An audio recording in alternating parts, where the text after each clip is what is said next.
Celso de Mello é o ministro mais antigo da atual composição do STF, conhecido como o decano da Corte. Sua aposentadoria compulsória acontecerá em novembro de 2020. Muito difícil substituir o Celso. Ocupar a cadeira do decano. E eu diria para uma pessoa que queira substituir o Celso, cresça muito, porque de fato a comparação será inevitável. A cultura gigantesca de Celso conhece história como ninguém. Fala da história do Brasil, fala da história mundial, fala das instituições. Sabe citar a Constituição do Império com a Constituição da Primeira República e faz comparações. Isto de improviso. É um sujeito, de fato, super alfabetizado na Constituição. Portanto, isso é um grande desafio, uma grande responsabilidade de quem vai indicar e de quem será o indicado. Celso de Mello se graduou pela USP em 1969. Durante os estudos, morou na pensão do seu Abelardo, onde foi colega de teto de José Dirceu por 5 anos. Segundo Celso, embora morassem juntos, os dois nunca foram amigos. Iniciou sua carreira ingressando no Ministério Público em 1970, classificado em primeiro lugar no concurso de provas e títulos. Sua atuação como promotor ganhou notoriedade por seus ideais progressistas e suas duras críticas à ditadura militar. Celso de Mello teve suas movimentações observadas pelo Serviço Nacional de Informação em 2 ocasiões. Como promotor, elaborou um parecer para licenciar uma diretoria estudantil, que a ditadura militar considerava subversiva. O segundo episódio foi um discurso proferido na inauguração do Fórum de Osasco, onde fez fortes críticas ao Ato Institucional número 5, que ainda estava em vigor na época.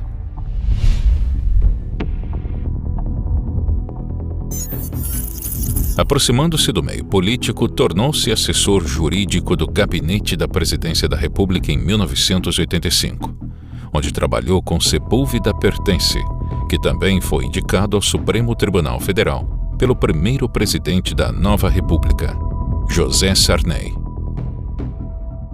No ano seguinte, foi nomeado secretário-geral na Consultoria Geral da República, sob o comando do deputado e jurista Saulo Ramos.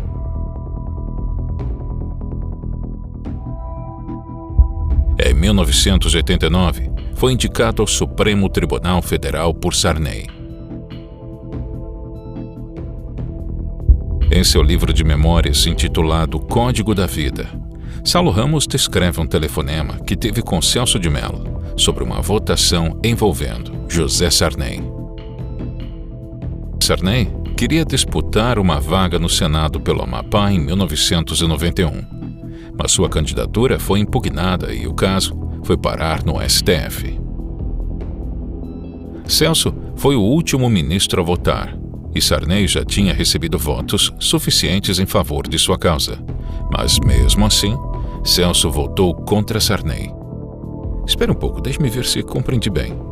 Você votou contra o Sarney porque a Folha de São Paulo noticiou que você votaria a favor? Sim. E se o Sarney já não houvesse ganhado quando chegou sua vez de votar? Nesse caso, votaria a favor? Exatamente.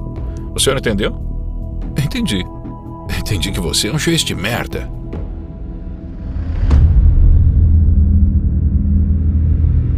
Em 1994, o ministro participou de um julgamento histórico.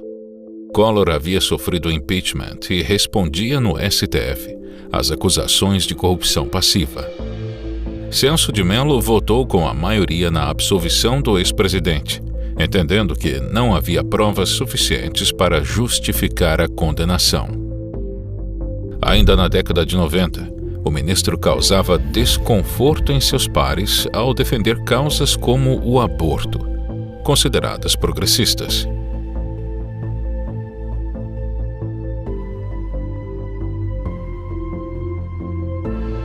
Em uma matéria da Folha de São Paulo, encontramos um diálogo que tive com sua filha. Pai, o senhor vai ser excomungado? Perguntou-lhe a filha caçula Silvia Renata, de 13 anos, que estuda num colégio de freiras. Não, filha, a Igreja Católica só pune quem pratica o aborto. Eu apenas defendo o cumprimento da lei, respondeu-lhe o ministro.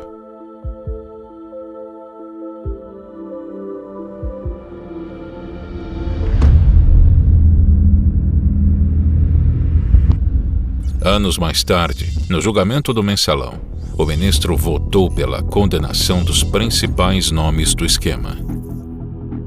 Em mais de 44 anos de atuação na área jurídica, primeiramente como membro do Ministério Público Paulista e depois como juiz do Supremo Tribunal Federal, nunca presenciei caso em que o delito de quadrilha se apresentasse, a meu juízo, tão nitidamente caracterizado em todos os seus elementos constitutivos, como sucede no processo ora em julgamento.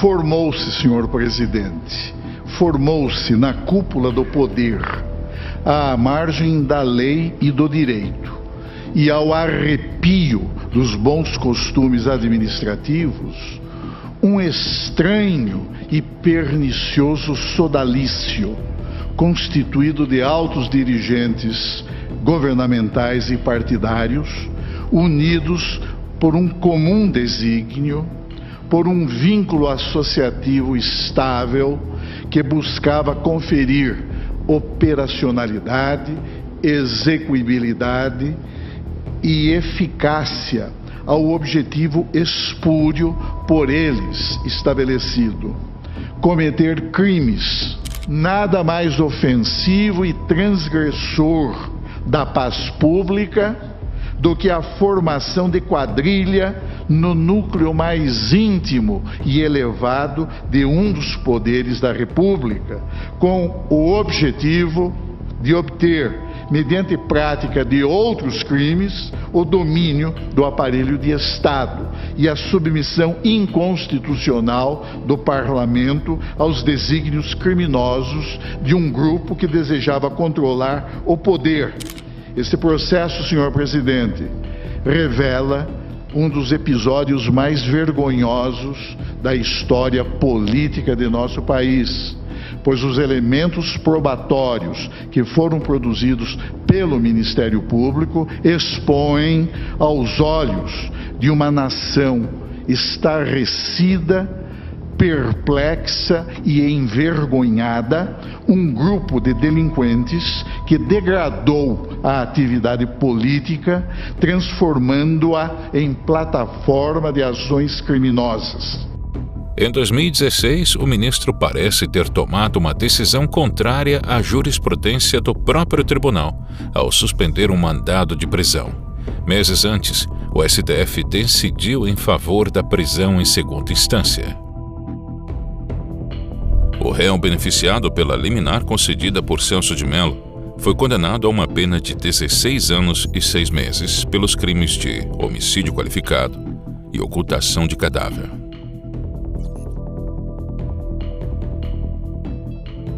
Este criminoso matou o sócio dele em 2009 numa boate em Belo Horizonte. Não conseguiu se livrar do corpo, o corpo começou a cheirar mal, dias depois foi descoberto o corpo e o assassinato. Em 2015, 6 anos depois, o Tribunal do Júri de Minas Gerais condenou esse cara a 16 anos de prisão.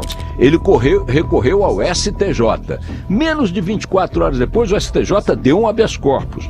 Aí o que fez esse cara? Valendo-se desse argumento do ilustre ministro Celso de Mello, recorreu ao Supremo Tribunal Federal, que com a instantaneidade de alguns absurdos que costuma decidir, botou novamente esse cara na rua.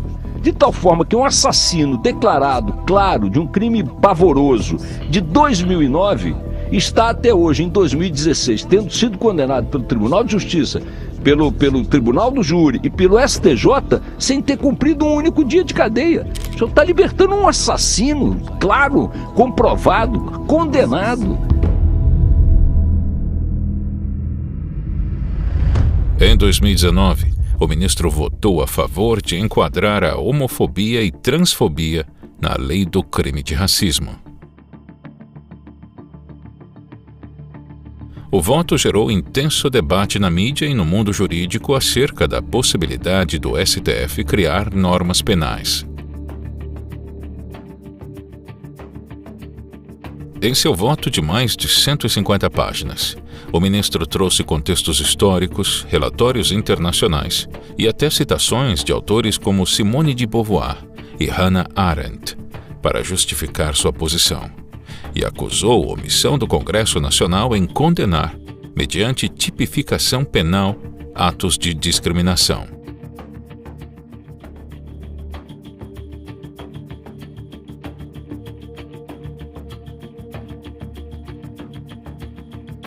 O ministro Celso de Mello, do Supremo Tribunal Federal, votou para estabelecer que crimes cometidos em razão de homofobia ou transfobia sejam tipificados como racismo. Os homossexuais, os transgêneros e demais integrantes do grupo LGBT têm a prerrogativa, como pessoas livres e iguais em dignidade e direitos, de receber a igual proteção das leis e do sistema político-jurídico instituído pela Constituição da República. O Executivo executa, o Judiciário julga, o Legislativo legisla. O senhor quer exercer a função do Legislativo. Portanto, o seu voto, com todo respeito ao senhor, é um desastre. Eu acho que o senhor não sabe o que significa racismo. Racismo é outra coisa, que está no inciso 42. Em momento algum a homofobia foi colocada pelo constituinte originário, em momento algum. E segundo, a definição de racismo não se aplica a essa questão. Portanto, o voto não é uma pérola literária, é um desastre.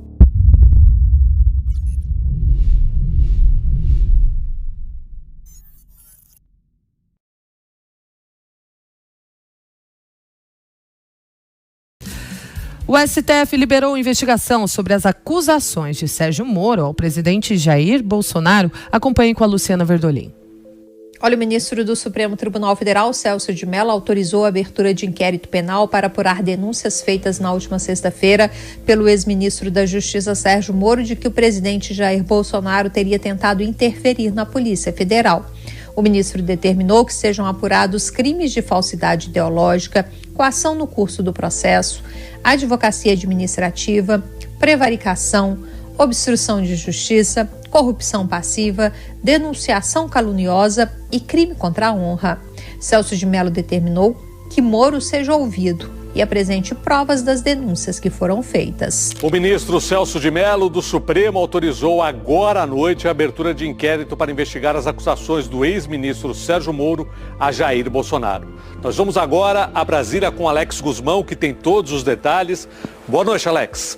Boa noite, Sérgio. Celso de Mello concordou com o pedido feito pelo Procurador-Geral da República. Segundo Augusto Aras, é preciso investigar a suposta prática de crimes como falsidade ideológica, obstrução de justiça e corrupção passiva privilegiada. O ex-ministro da Justiça e Segurança Pública, Sérgio Moro, que acusou Bolsonaro de interferência política na Polícia Federal, será ouvido. Se não comprovar o que disse, pode ser denunciado por calúnia. Em vídeo gravado por apoiadores, o presidente disse que Moro terá que provar o que falou. Após a abertura de inquérito contra o presidente Jair Bolsonaro, o ministro decidiu tornar pública a gravação da reunião ministerial apontada pelo juiz Sérgio Moro como prova de que o presidente estava cometendo um crime de interferência. O ministro do STF, Celso de Mello, derruba o sigilo do vídeo da reunião ministerial de 22 de abril. O objetivo era comprovar se o ex-ministro Sérgio Moro tinha razão ou não ao afirmar que o presidente Jair Bolsonaro tentou interferir politicamente em investigações da Polícia Federal. Mas o vídeo da reunião revela muito mais. Entre muitos palavrões e insultos, Bolsonaro diz que a ação de governadores para combater o coronavírus tem razões ideológicas. O que os caras querem é a nossa hemorroida. É a nossa liberdade. O ministro da Educação, Weintraub, defende prisão para integrantes do Supremo Tribunal Federal. Eu, por mim, botava esses vagabundos todos na cadeia, começando no STF. Vamos lembrar que aquela reunião não era para ter vindo a público. Todos queriam que fosse exposto o vídeo na íntegra, que a maioria viu ali é uma equipe patriota, sincera, preocupada com o país, né? É isso que ficou claro. Eu acho que reuniões em privado são reuniões em privado. Tem muita gente que quer transparência e ignora que transparência na íntegra não existe quando se trata de governo, aliás, de nada. Você tem reuniões onde você trata de assuntos delicados e de forma diferente porque não tem um filtro diplomático para o que vai sair a público. Esse Supremo Tribunal Federal, Arcon, não goza de credibilidade perante a população. Isso é um fato. E não é por menos. Um Supremo que tem Lewandowski, Toffoli, Gilmar Mendes e que faz as coisas que faz, com decisões monocráticas, que rasga a Constituição inúmeras vezes, em vez de ser o guardião dela, é óbvio que ele vem minando a confiança do povo. Hoje em dia é o maior fator de insegurança política e jurídica no país. No mês seguinte, Celso de Mello enviou para alguns contatos próximos uma mensagem que gerou repercussão na mídia e nas redes sociais. Na mensagem, o ministro comparou a atual situação do Brasil com a da Alemanha nazista e fez uma analogia de Bolsonaro com Hitler, já que ambos tinham sido eleitos pelo voto popular, mas acabaram impondo um regime totalitário. Na mensagem, Celso de Mello disse: guardadas as devidas proporções, o ovo da serpente, a semelhança do que ocorreu na República de Weimar, de 1919 a 1933, parece estar prestes a eclodir no Brasil.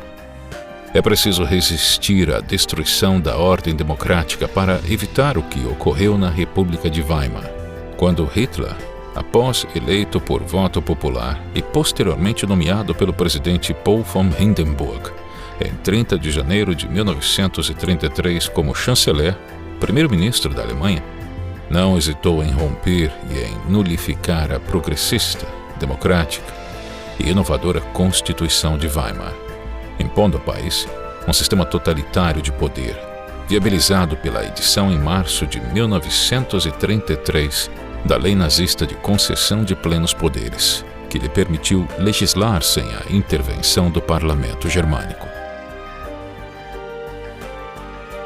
Ele fica dizendo agora que é uma manifestação pessoal, mas desde quando o ministro do Supremo pode escrever um negócio desse e dizer que é a opinião dele só?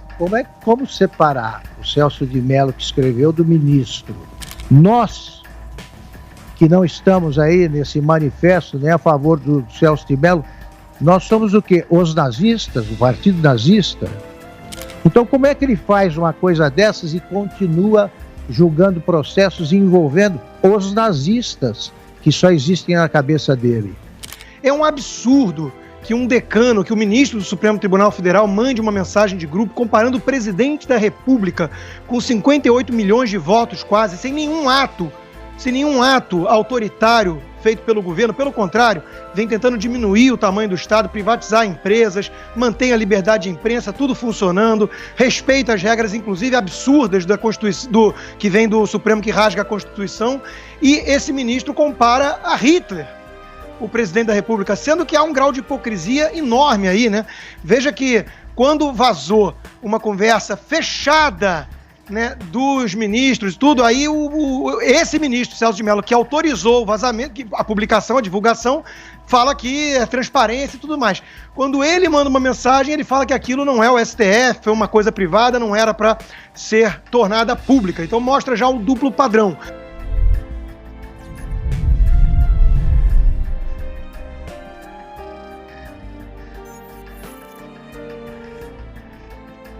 O país vive um momento delicado, diria até um momento extremamente delicado em sua vida político-institucional, pois de sua trajetória emergem como espectros ameaçadores, surtos autoritários, inconformismos incompatíveis com os fundamentos legitimadores do Estado de Direito e manifestações de grave intolerância que dividem a sociedade civil.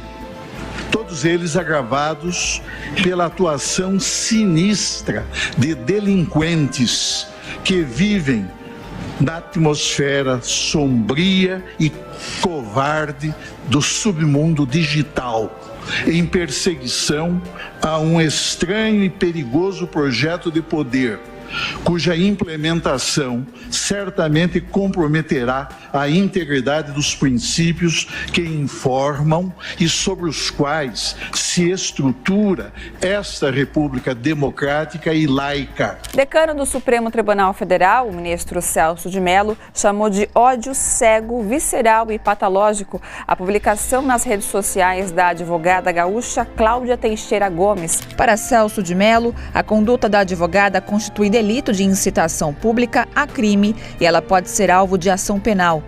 Cláudia vai ser intimada a depor na CPI das fake news, que investiga ameaças aos ministros do Supremo. Ela fez os comentários depois que o STF decretou que ninguém pode ser preso após julgamento em segunda instância, porque ainda tem direito a novos recursos. O ministro Celso de Mello, do Supremo Tribunal Federal, enviou para análise do Procurador-Geral da República, Augusto Aras, uma petição em que um advogado acusa o deputado Eduardo Bolsonaro de crime contra a segurança nacional. Na ocasião, Eduardo defendeu a suspensão do inquérito das fake news. Eu até entendo quem tem uma postura mais moderada, vamos dizer. Mas falando bem abertamente, a opinião do Eduardo Bolsonaro não é mais uma opinião de si, mas sim de quando isso vai ocorrer. No ofício enviado a Augusto Aras, Celso de Mello afirmou que o Estado tem o dever de investigar possíveis práticas criminosas que são narradas, independentemente de quem são os personagens. É instrumento do parlamentar o parlar, o falar, né? E essa atitude do ministro Celso de Mello vai na contramão do ofício de um deputado. Porque não pode um deputado ficar com medo de falar, expressar a sua opinião. O ministro do Supremo Tribunal Federal, Celso de Mello, voltou a alertar sobre a possibilidade da implementação de um regime autoritário no Brasil. Enquanto houver cidadãos dispostos a submeter-se ao arbítrio, sempre haverá vocação de ditadores. É preciso resistir com as armas legítimas da Constituição e das leis do Estado brasileiro. É inconcebível, senhora presidente, senhores ministros, que ainda sobreviva no íntimo do aparelho de Estado brasileiro um resíduo de forte autoritarismo.